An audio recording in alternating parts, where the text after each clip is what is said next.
If I'm being honest, some video games aren't just games for me. They're places that I could actually imagine living in. They're worlds where I could just wander for hours, discover something new, or just exist there for a little while. So today, what we're going to do is visit 6 worlds that feel alive enough to disappear into. So think less of a list and more like a tour today. 6 destinations, 6 completely different lives that you can live as a player and take on an entire new adventure. So for our first stop on this journey, we're going to visit the Kingdom of Vermont. When you first arrive in the Kingdom of Vermont, the first thing you realize is that this world isn't meant to be rushed. And that's evident through a few things. Maybe it's a long trek with you, your pawns, and your crew to another side of the world, responding to an urgent message or a query that came your way. Or maybe it's a slow and steady ox cart ride that'll take you from A to B, a situation where you can sit and just enjoy the ride or risk dozing off and facing the dangers that sit and wait for you. And along the way, you got wide roads that stretch across the countryside. You see mountains rise in the distance, and every journey feels like the start of a brand new story. But within this kingdom, you must understand that this is not going to be a peaceful walk. See, because harpies circle above the cliffs out here and goblins hide along the side of the roads. And on top of that, wolves stalk travelers moving between towns. So even a simple trip can turn into a battle in this world. And that's part of the rhythm of life here. So it goes without saying that you need to have a camping kit handy, some fruit robbering on hand, your lantern is fueled, and enough daylight to make it to where you need to go. Because if you're smart, you'll respect the dangers just waiting beyond the next hill. As a player, living here means embracing the journey itself. Not just reaching your destination, but surviving everything the world throws at you along the way. Creating your own tales, your own stories that you'll tell by the fireside. So be brave, Sovereign. Go off of the beaten path. Brave the dangers that exist in this world head on. But once your adventure for the day is over and the battles have been won, don't forget to stop for a second and take in the beauty that this world has to offer you. Now, travelers, as we ready our things and prepare for our next destination, you have to understand that this next place that we're journeying to feels completely different. Instead of wandering roads and monster attacks, this world begins with something much more simpler. School. But not just any school. The School of Hogwarts.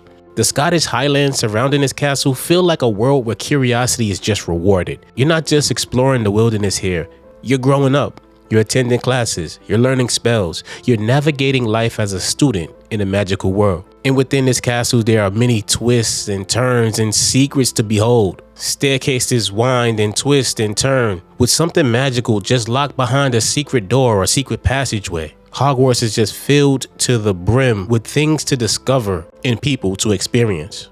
This is the kind of place where your adventures might just start in the classroom and end with you sneaking into the Cross Wands Club to test your skills out. With professors like Fig guiding your studies and Professor Hecat making sure you actually survive your dueling practice, life here is a balance between chaos and learning as well as fun. Because when you're a student at Hogwarts, it's like getting into trouble is practically part of your curriculum. The threats outside of the school are real and plentiful. But not everything is dangerous on the outside, because just outside the castle walls is Hogsmeade. This is a village that feels alive with shops, students, and a real sense of community. It feels like a place of leisure, full of hangout spots, places to pick up the most crucial items as a student at Hogwarts. The shopkeepers and people within the community are bright and colorful and fun and full of personality. Everything that a wizard town should be. Now, there are no guarantees within this world, but I can guarantee you that your time at Hogwarts will be an adventure within an adventure, and one that you will not soon forget. Now, as we pack up our wands and stow our broomsticks, it's time to move on. It's time to head to somewhere completely different. We're leaving the whimsical and magical behind. And we're moving on to Night City. This is a massive urban jungle on the west coast of Northern California. And if you're gonna live here in Night City, you better be ready for a challenge, because this city runs on ambition. You got bright corporate billboards towering over every street, while mega corporations control entire districts. And if there's one thing that's true about Night City, it's that crime is never far away. But despite that, the city calls to you, because Night City has a reputation here.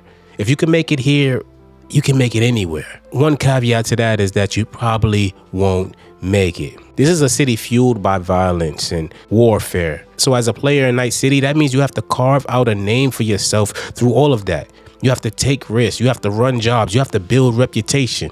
because the streets here are dangerous, but they're also full of opportunity. Get in good with your favorite fixer and you might make it to the big leagues. Get on that bad side and you might find yourself in a ditch. But just strolling through Night City, you can just feel it that every alley, every nightclub, every neon lit skyline feels like the beginning of another story. And only if you are bold enough, Night City might just remember your name.